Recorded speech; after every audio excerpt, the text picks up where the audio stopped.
পৃথিবীর মুখে আজ রাতে ইমামে হাসান হোসেন হুজুরের তুলনার কোনো মানুষ তো হতে পারে না।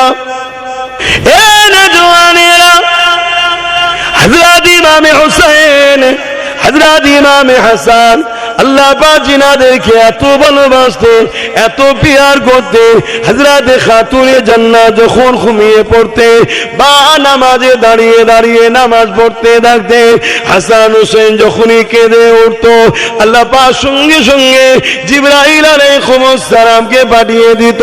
ও হযরত জিবরাইল দুনিয়া জমিনে যায়, আমার হাসান হোসেন তারা কাঁদে, এদিকে খাতুনে জান্নাত নামাজের মধ্যে দাঁড়িয়ে রয়েছে।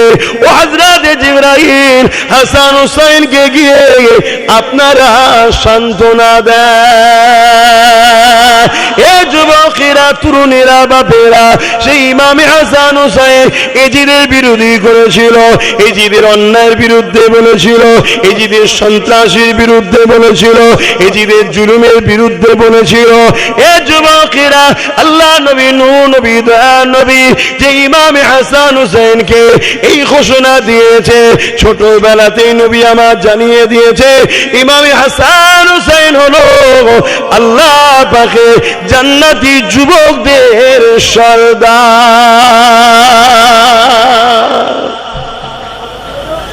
ইমাম হাসান হোসেন জান্নাতি যুবকদের সর্দার। জান্নাতে কোনো বুড়ো যাবে? জান্নাতে সবই তো যুবক যাবে, বুড়োকে যুবক করে দেবে। তাহলে হাসান হোসেন কাদের সর্দার? হ্যাঁ, সবার সর্দার। আচ্ছা বলুন তো ভাই, দুনিয়ায় যদি কাউকে একটা চেয়ারম্যান করা হয়, একটা প্রধান করা হয়, বা একটা কোন স্কুলের কিছু দায়িত্ব দেওয়া হয়, তার হাতে পাওয়ার থাকে, সে যাকে খুশি স্কুলে নিতে পারে, যাকে খুশি বারো দিতে পারে, কোনো বাচ্চা ভুল করলে টিসিও দিতে পারে, করে না? করে না? যে প্রধান তার ক্ষমতা থাকে, যে চেয়ারম্যান তার ক্ষমতা থাকে না? থাকে না? দুনিয়ার যদি সামান্য পদের এই ক্ষমতা হয়, আল্লাহ যাকে ক্ষমতা দিচ্ছে জান্নাতের সর্দার, এমনি এমনি নাকি? তাদের ক্ষমতা আছে না নাই? অতএব ইমাম হাসান হোসেন যাকে চাইবে জান্নাতে রাখবে, যাকে চাইবে বার করে দেবে। তো বলুন, এজিদের পক্ষে থাকে আর জান্নাতে যাওয়া কি যাবে? এজিদ কাকে বলে? একটা অন্যায়কারী শাসকের নাম, একটা নাচনেওয়ালা, গানেওয়ালা, শরাবি। তার রাজ দরবারে নারীদের নিয়ে নাচ হতো, শরাব পান হতো, প্রজাদেরকে জুলুম করত, মানুষের অধিকার কেড়ে নিত। এজিদের বিরুদ্ধে কেউ কথা বললে এজিদ তাকে হত্যা করত, তাকে জুলুম করত, তাকে মারত। এইরকম একটা ভয়ঙ্কর অত্যাচারী শাসকের নাম হলো এজিদ। শুনছেন? আর ইমাম হোসেন কার নাম? গরিবের পক্ষে, ইনসাফের পক্ষে, মানবতার পক্ষে, ন্যায়ের পক্ষে, সত্যের পক্ষে, মজলুমের পক্ষে, নানা দিনকে বাঁচাবার পক্ষে। জোরে বলুন সুবহানাল্লাহ। বাবেরা, নওজওয়ানেরা, কারবালার ওয়াকিয়া আমরা শুনেছি, কিন্তু কখনো কি শুনেছেন ওই কারবালার ময়দানে 13,000 আলেম হাফেজ মুফতি ছিল এজিদের পক্ষে? এই শুনেছো যুবকরা? একটু হ্যাঁকি না বলেন, আর কার কাছে শুনেছো? আচ্ছা, আমার কাছে বাদ দিয়ে কখনো শুনেছো? তাহলে কি আমি আলাদা তারিখ পড়ি আর অন্য উলামারা আলাদা তারিখ পড়ে? না, আমি যদি ভুল বলতাম তাহলে তো উলামারা ধরে নিত। তারাও পড়েছে, বলে না, বলে না। বাবেরা, মন দিয়ে শুনে রেখে দেন, নবী আমার জানিয়ে দিলেন আখেরি জামানাতে আসমানের নিচে, জমিনের উপরে সব থেকে নিকৃষ্ট হবে একদল উলামা। কারা? ক্যান্সার পড়া দাঁড়ি চাচা। কারা? সব উলামা বললে হবে না, একদল বলতে হবে। কেন? উলামাদের ঘরে এহেনত করলে কুফরি হয়। আল উলামা এহেনতুল কুফরুন। আর কুফরি হারে যদি মারা যায় সারা জীবন জাহান্নামে। শুনছেন তো নাকি? একদল। আল্লাহ নবী আরো বললেন আখিরি জামানায় মসজিদ ভর্তি নামাজি থাকবে, একটাও ইমানদার থাকবে না। কোথায় থাকবে? হাদিসগুলো একটু বলছিল, সারা দেন না, অসুবিধা হচ্ছে নাকি? এই সময় উপর চলে যাচ্ছে, দাদি বলে মসজিদ ভর্তি নামাজি থাকবে, একটাও ইমানদার। ইমাম কি মসজিদের বাইরে থাকে? একটাও ইমানদার। তাহলে ইমাম ওর মধ্যে পড়ছে তো, চলে আসেন। এ যুবকেরা, তরুণেরা, আল্লাহ নবী জানিয়ে দিলেন আখিরি জামানায় হাতে তালুতে আগুন রাখার থেকেও ঈমান বাঁচানো বড় কষ্ট হয়ে যাবে। এখানে কেউ কি আছে হাতে তালুতে এক টুকরো আগুন রাখতে পারবে? কখনোই সম্ভব নয়। তার থেকেও কঠিন হলো ঈমানটা বাঁচানো। তাই আল্লাহর কাছে সাহায্য চাই। ও রব্বি আল্লাহ, আপনি, আমি, আব্বাস আমার ঈমানকে বাঁচান, আমাদের ঈমানকে বাঁচান। বলুন আল্লাহুম্মা আমিন। কেন আখিরি জামানা শুরু হয়ে গেছে। এ যুবকেরা, তরুণেরা, বাপেরা, আরো একটা হাদিস বলে যায়। আল্লাহ নবী জানিয়ে দিয়ে আখিরি জামানাতে আমার উম্মতিরা প্রচন্ড মার খাবে। কিভাবে মার খাবে? আল্লাহ নবী বলেছে একটা পাত্র যদি খাবার থাকে আর ক্ষুধার্ত পশুগুলো ওই পাত্রের উপরে ঝাঁপিয়ে পড়ে, এইভাবে আমার উম্মতের উপরে আখিরি জামানাতে একদল মানুষ তাদের উপরে ঝাঁপিয়ে পড়ে তাদেরকে ছিন্ন বিচ্ছিন্ন করে হত্যা করে দেবে। আমরা যদি সোশ্যাল মিডিয়ায় দেখি, এই হাদিস কিন্তু বাস্তবে শুরু হয়ে গেছে। আমার পশ্চিম বাংলাতে বেলগাছিয়াতে গত কয়েক সপ্তাহ আগে মাত্র 3টে মুসলিম যুবক ছেলেরাতে 20-25 জনের ভিড় এমন করে ঝাঁপিয়ে পড়ল, তাদেরকে পিটিয়ে পিটিয়ে রক্তাক্ত করে দিল। কেননা তারা ছিল মুসলমান। এই জন্যে এ যুবকেরা, তরুণেরা, যুবকেরা, 4টে হাদিস বললাম। প্রথম নম্বর হাদিস নবী আমার জানিয়ে দিলে আসমানের নিচে জমিনের উপরে সব থেকে নিকৃষ্ট হবে একদল উলামা। দ্বিতীয় নম্বর হলো মসজিদ ভর্তি নামাজি থাকবে, একটা ইমানদার থাকবে না। 3 নম্বর হলো হাতের তালুতে আগুন রাখার থেকেও ইমান বাঁচানো বড় কষ্ট হবে। 4 নম্বর হলো আমার উম্মতদের উপরে ক্ষুধার্ত পশুরা যেভাবে খাদ্যর উপরে ঝাঁপিয়ে পড়ে, আখিরি জামানাতে আমার উম্মতদের উপরে এইভাবে ঝাঁপিয়ে পড়ে তাদেরকে হত্যা করবে, তারা প্রচুর মার খাবে। যুবকেরা, তরুণেরা, এর কারণটা কি? এবারে মিলিয়ে নেন, মিলিয়ে নেন। আল্লাহ নবী জানিয়ে দিলে এ দুনিয়ার মানুষেরা শুনে রেখে দাও, অন্যায় দেখলে হাত দিয়ে তোমাদেরকে রুখতে হবে। যদি হাত দিয়ে রুখতে না পারো, মুখ দিয়ে প্রতিবাদ করো। যদি মুখে প্রতিবাদ করতে না পারো, অন্তর থেকে ঘৃণা করে দূরে সরে যাও। শুনছেন? তাহলে অন্যায় দেখলে কি করতে হবে? হাত দিয়ে রুখতে হবে। যদি হাতে ক্ষমতা না থাকে, মুখ দিয়ে প্রতিবাদ, মুখেও ক্ষমতা নেই, অন্তর থেকে ঘৃণা করে সরে যেতে হবে। এই 3টের মধ্যে কোনোটা যদি না থাকে, তার মধ্যে ঈমান নাই। 1 নম্বর ঈমান কি? হাত দিয়ে রুকা। 2 নম্বর ঈমান কি? মুখ দিয়ে প্রতিবাদ। 3 নম্বর ঈমান কি? খুবই দুর্বল কিন্তু ঈমান আছে। যেমন কচু পাতাতে পানি দিলে যেমন টলমল করে, ওই রকম ঈমান আছে কিন্তু খুবই দুর্বল। তারপরেও যদি ঘৃণা করে সরে যায়, ঈমান থাকবে। আর যদি 3টের মধ্যে কোনোটা না থাকে, ঈমান নাই। মনে রাখবেন, আমার নবী পাক যখন দিনের প্রচারটা করেছিল, আমার নবী পাকের বিরুদ্ধেও তখন আবু জেহেল, উতবা, সাইবা লেগেছিল। আমার নবী পাক তাদের বিরুদ্ধে ছিলেন, কেননা তারা অন্যায় করত, তারা নারীদেরও শোষণ করত, তারা বাচ্চা দিওকে নিজেদের নকল খোদাকে খুশি করার জন্য উৎসর্গ করত, তারা মানুষের অধিকার হরণ করত, তারা সমাজের বুকে অন্যায় অত্যাচার করত। তাদের বিরুদ্ধে কেউ কথা বললে তারা রাজ ক্ষমতার জোরে মানুষকে জেলে দিয়ে জুলুম করত। আল্লাহ নবী আবু ইয়াজুজুল উদবা সাইবার বিরোধী করেছে। শুধু এদের নয়, আল্লাহ নবী রোম সাম্রাজ্যের অত্যাচারের বিরুদ্ধে দাঁড়িয়েছিল, আল্লাহ নবী পারস্যের বিরুদ্ধে দাঁড়িয়েছিল, আল্লাহ নবী এমন কোন কিসরা কাইসার পৃথিবীর সুপার পাওয়ার তখন দুটো ছিল, একটা ছিল রোম আর একটা ছিল হচ্ছে পারস্য।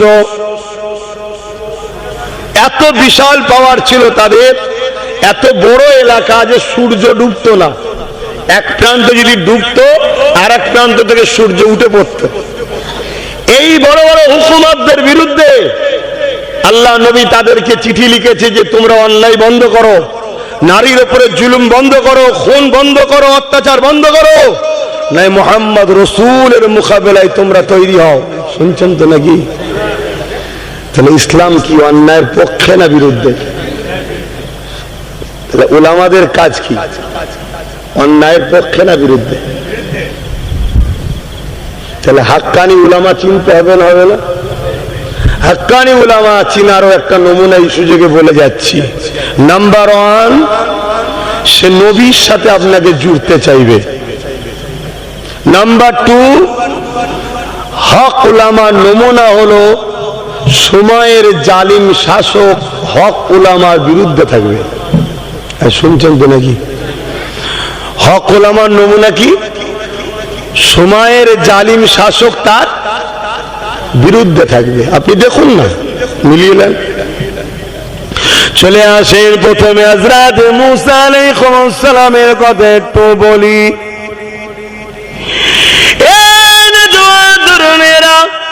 হযরত মুসা আলাইহিস সালামের বিরুদ্ধে ছিল ফেরাউন। কেন? মুসা নবী ন্যায়ের পক্ষে মানুষকে ডাকে, ইনসাফের পক্ষে ডাকে, মানবতার পক্ষে ডাকে, গরিবের সাহায্য করার পক্ষে ডাকে, এতিমের অধিকারের পক্ষে ডাকে। এই কথা দেখে ফেরাউন দেখতে লাগলো মুসা যদি সংগঠিত হয়ে যায়, মুসার দিকে লোক যদি বেড়ে যায়, আমি যে মানুষকে ক্ষমতার জোরে আতঙ্ক তৈরি করে ভয় দেখিয়ে মানুষের খোদা সেজে বসে আছে, মানুষের উপরে রাজত্ব কায়েম করে বসে আছে, আমার মিলিটারি দিয়ে মানুষকে ভয় দেখায়, আমার পাহারাদার দিয়ে মানুষকে ভয় দেখায়, আমার গুন্ডা বাহিনী দিয়ে মানুষকে ভয় দেখায়, আমি এই যে মানুষকে আমার গোলাম বানিয়ে রেখেছি, যদি মুসাকে রুখা না যায় তাহলে আমার রাজত্ব টিকবে না। এমনিতে একজন গণককার বলেছিল, এ ফেরাউন একটা বাচ্চা আসছে যে তোমার রাজত্বকে ধ্বংস করে দেবে। এই কথাটা শোনার সাথে সাথে ফেরাউন প্রতিটা বাড়ির সামনে সামনে দুটো করে পুলিশ দাঁড় করিয়ে দেয়, পাহারাদার দাঁড় করিয়ে দেয়। যারই ঘরে পুত্র সন্তান হয় সেই পুত্র সন্তানকে হত্যা করেছে।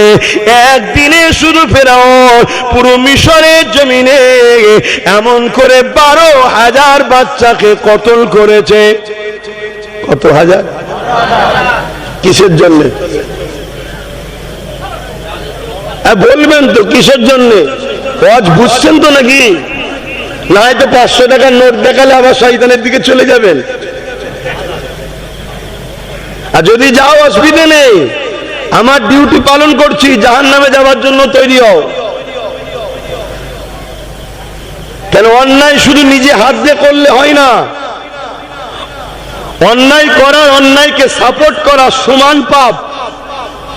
দুনিয়ায় তুমি সারা জীবন থাকবে এজিদের সাথে, ফেরাউনের সাথে, নমরুদের সাথে, সাদ্দাতের সাথে, আবু লাহাব, উতবা, সাইবার সাথে, জালিম অত্যাচারীদের সাথে।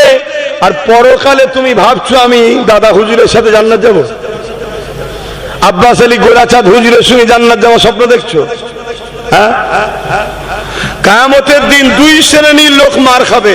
কয় শ্রেণী? এক শ্রেণী হলো জুলুম করার জন্য জাহান্নামে যাবে, অন্যায় করার জন্য জাহান্নামে যাবে। আর এক শ্রেণী হলো অন্যায়ের প্রতিবাদ না করার জন্য জাহান্নামে যাবে। অন্যায় করেন সে, কিন্তু অন্যায়ের বিরুদ্ধেও বলেন, সে জাহান্নামে যাবে। আমরা কোরআনের এক অংশ নিয়েছি, আর এক অংশ ছেড়েছি। ভালো কাজ করতে হবে ওইটা নিয়েছি, খারাপ কাজ মিটাতে হবে ওইটার বেলায় নেই। কোরআন মানা হলো। তাহলে অন্যায় করে জাহান্নামে যাবে, অন্যায় করেনি তাও জাহান্নামে যাবে। কেন? অন্যায়ের বিরোধী করনি কেন? এবারে প্রশ্ন উঠতে পারে যে আল্লাহ, অন্যায়ের বিরোধী করলে আমাকে তো মারবে, জেল দেবে, অত্যাচার করবে। তুই যে আমায় ভালোবাসিস বলিস, তা আমার জন্য তোকে তো পরীক্ষা আমি লব। কি নেবে না? যদি আবু জেহেল না থাকতো, বেলাল হুজুরের পরীক্ষাটা কে নিত? কিছু আজ বুঝছেন তো নাকি? হযরত আব্বাস ইব্রাহিম আলাইহিস সালাম আল্লাহ পাককে মহব্বত করেছিলেন, ভালোবেসেছিলেন, পিয়ার করেছিলেন। কতটা ভালোবেসেছিলেন, একদিন জিবরাইল আলাইহিস সালাম মানুষের সূরা ধরে আব্বা জান ইব্রাহিম আলাইহিস সালামকে পরীক্ষা করতে চলে আসলো। কি পরীক্ষা নিয়েছিল? আব্বা জান ইব্রাহিম আলাইহিস সালামের বাড়ির সামনে দিয়ে যেতে গিয়ে একবার জবান দিয়ে বলেছিল আল্লাহ। হযরত ইব্রাহিম আলাইহিস সালাম এই কথাটা শোনার সাথে সাথে বাইরে বেরিয়ে এসে বলেছিল, এ আল্লাহ পাকের বান্দারে, আরো একবার আপনি আমার আল্লাহর নাম নেন। জিবরাইল আলাইহিস সালাম বলেছিলেন, কেন আমি লব? আমার যখন ইচ্ছা যাবে তখন লব। ইব্রাহিম আলাইহিস সালাম বলেছিলেন, আপনি যদি আমার আল্লাহর নাম একবার নেন, আমি তাহলে আপনাকে আমার হাজার হাজার গৃহপালিত পশু রয়েছে, তার মধ্যে থেকে অর্ধেক পশু দিয়ে দেব। ইমাম দৈনিক 5 বার আল্লাহর নাম লাই মসজিদে। আমরা কখনো ইমামকে যে বলিছি আপনি আল্লাহর নাম নিয়েছেন? আপনাকে আমি প্রতি মাসে মুয়াজ্জিন, প্রতি মাসে আমি কমসে কম 200 টাকা করে নজরানা আপনার হাতে দেবো। প্রতিটা বাড়ি থেকে যদি দিত 100টা মহল্লা, তার মানে 20,000 টাকা মুয়াজ্জিনের মাইনে যেত। আমরা বলি আল্লাহকে ভালোবাসি, তাই শুনছেন? আর ইব্রাহিম আলাইহিস সালাম একবার নাম শোনার জন্য অর্ধেক গৃহপালিত পশুতে দিলেন। জোরে বলুন সুবহানাল্লাহ। জিবরাইল সাল্লাম চলে যেতে লেগেছে, ইব্রাহিম নবী আবার বলছে বান্দারে আরো একবার নামলে, আবার নিয়েছে, বাকি যা ছিল সেটাও দিয়ে দিয়েছে। জোরে বলুন সুবহানাল্লাহ। আবার জিবরাইল চলে যাচ্ছে, মানুষের সুরাতে পরীক্ষা হচ্ছে, আবার ডেকে বলছে আরো একবার নামলে, বলছে এবারে কি দেবেন? তুই আবার আল্লাহর নাম নিবি, তোর এই পশুগুলোকে লালন করার তোর লোক লাগবে, আমি ফ্রিতে নিজেকে দান করে দেবো তোকে, তোর এই পশুগুলো লালন পালন করবো। জোরে বলুন সুবহানাল্লাহ। এই ইব্রাহিম আলাইহিস সালামকেও আল্লাহ আগুনে পরীক্ষা নিচ্ছে। এটা কি ভালোবাসা নয়? তাহলে আগুনে পরীক্ষা নিচ্ছে কেন? শুনছেন আমার? মন দিয়ে শোনো যুবক, মৃত্যু দূরের গোড়ায়, কখন হবে কোনো ঠিক নেই। হযরত ইব্রাহিম আলাইহিস সালামকে নমরুদ আগুনে ফেলেছিল কি জন্যে? ইব্রাহিম নবী নমরুদের অন্যায়ের প্রতিবাদ করেছিল, তাই তো নাকি? এটা হ্যাঁ কি না বলেন? নমরুদ কে ছিল বলবেন? জালিম শাসক ছিল, জালিম শাসক ছিল। ইব্রাহিম নবী বিরোধী করেছে, আর ইব্রাহিম নবীকে নমরুদ কি করছে?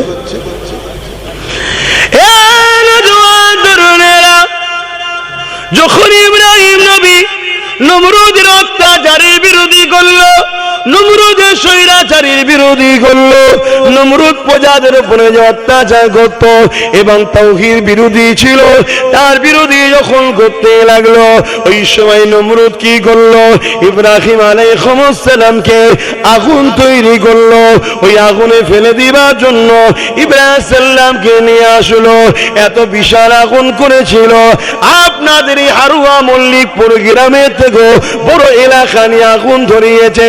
এই বিশাল আগুন কয়েক মাস ধরে ধরিয়েছে। এই আগুনের তাপমাত্রা এত বেড়ে গেছে, ওই আগুনে ইব্রাহিম নবীকে ফেলবে, কাছে কেউ যেতে পারছে না। এই জন্য নমরুদ কপিকল তৈরি করলো, লাগদ্দনার মতো এমন করে দোলনা তৈরি করলো, যাতে করে দুলিয়ে দুলিয়ে ছুঁড়ে টান মেরে ইব্রাহিম সাল্লামকে আগুনে ফেলে দেয়া যায়। এই সময় ইব্রাহিম নবীকে নমরুদ বলতে লেগেছে, ইব্রাহিম এখনো সময় আছে, তুমি আমার দলে চলে আসো। এ যুবকেরা, আজ তুমি আমি যদি ভাবি অন্যায়ের বিরুদ্ধে বলতে যাস না বাবা, অন্যায়ের বিরুদ্ধে দাঁড়াস না বাবা, অন্যায় থেকে দূরে থাকিস না বাবা, তাহলে কি হবে? জেল হয়ে যাবে, টোটো চালানো বন্ধ হয়ে যাবে, কাজ বন্ধ হয়ে যাবে, মারধর খেতে হবে। তাহলে শোনো শোনো, আল্লাহর প্রেমিক কি করে হলে? আল্লাহ তো তোমাকে পরীক্ষা নেবে, হয় দুনিয়ায় তুমি জান্নাত চাও না আখিরাতে জান্নাত চাও। কেন আল্লাহ জাত পাকের কসম করে বলেছে, দুনিয়ায় আমি যাকে বাদশাহী দেব তাকে আখিরাতে শান্তি দেব না, আর যারা আখিরাতে শান্তি দেব তাকে দুনিয়াতে আমি দেব না। এ যুবকেরা, হযরত ইব্রাহিম আলাইহিস সালামকে ওই চরকিতে তুলে দেওয়া হলো, এবারে ফেলে দেওয়া হবে।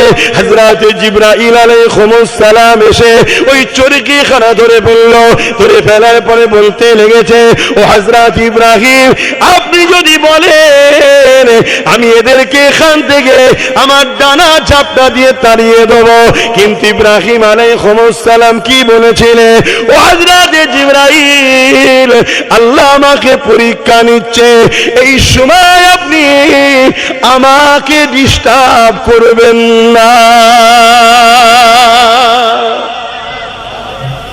কত ভয়ানক আগুন বুঝতে পারছেন? এই মল্লিকপুর গ্রামের মতো বিশাল এলাকালে নিজের চোখে দেখে এসেছি জায়গাটা, এই বিশাল এলাকা, কত ভয়ানক আগুন। তাই শুনছেন তো নাকি? কি দেখছেন?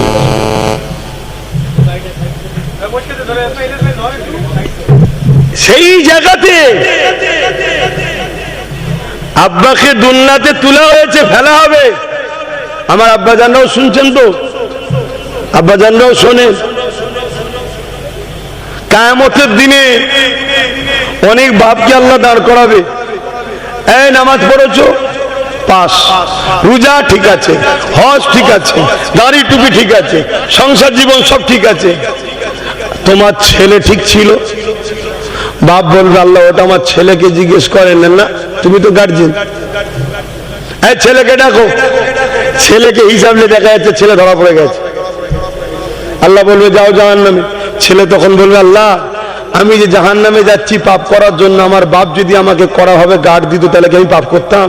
তাহলে আমি পাপী হয়েছি বাপের জন্য, বাপ কেন জান্নাতে যাবে? আল্লাহ বলবে ঠিক বলেছে, একে ওর বাপের সাথে জাহান্নামে দাও, এর নাম ইসলাম।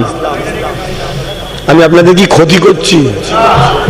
আমি তো আরো 10টা মৌলানার মতো বক্তার মতো পেটে রজ করে চলে যেতে পারতাম, এসব কথা বলার কি দরকার? বাবারা বাবারা বাবারা বাবারা বাবারা সব ভালো সব ভালো সব ভালো করে খেয়ে দিয়ে পকেট ভর্তি করে আমিও চলে যেতে পারতাম। তো এগুলো বলে আমার দুশ্মন বাড়বে না কমবে? দুশ্মন বাড়বে। তাও বলছি কেন? যদি না বলি কিয়ামতের দিন আব্বাস সিদ্দিকী নবী বংশের আওলাদ, দাদা পীরের আওলাদ, তো কি হয়েছে? আল্লাহর কাছে আমার একটাই রাস্তা, আমি তার দাস। শুনছেন তো? আমাকেও আল্লাহ ছাড়বে না। এবারে আমি হক কথা বলতে গেলে আজকে নমরুদের চালাগুনা আমার উপরে জুলুম করছে, করবে, আমি জানি। শুনছেন তো নাকি? কোন দিকে না পেরে হাজার হাজার আমার জলসাকে কেটে দিই। শুনছেন তো? হাজার হাজার জলসা কেটেছে। তবে এটাও শুনে রাখো, শুধু কাটার কথা বললে হয় না, নমরুদের চালাগুলো যেমন কেটেছে, আল্লাহ পাক মুহাম্মদ রসুলের গোলামকে 1000টা দরজা খুলে দিয়ে জলসাও ঢেলে দিয়েছে। লোক তো শুধু বলছে যাবেন, দোয়াটা করবেন, অতি হবে। আমি বলছি ওটা আমার ওই সময়টাও আর পাচ্ছি না, ওই সময়টাও পাচ্ছি না। তাহলে আল্লাহ তিনি, যিনি কেউ যদি একটা দরজা বন্ধ করে, আল্লাহ 1000টা দরজা খোলার ক্ষমতা রাখে। এই ঈমান রাখার নাম হলেই তো মুসলমান। আমাদের ভয় কোথায়? ইব্রাহিম সাল্লামকে জিবরাইল কি বলছে? আমি কি আপনাকে হেল্প করব? আব্বা বলছে না, এখন পরীক্ষা চলছে, যাও, আমার আল্লাহকে দেখতে পাচ্ছে।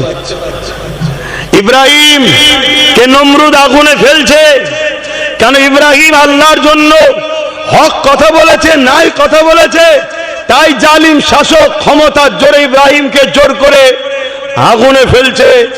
আমার আল্লাহ তিনি শাইউন কাদির, তিনি চাইলে ইব্রাহিমকে বাঁচাতে পারে।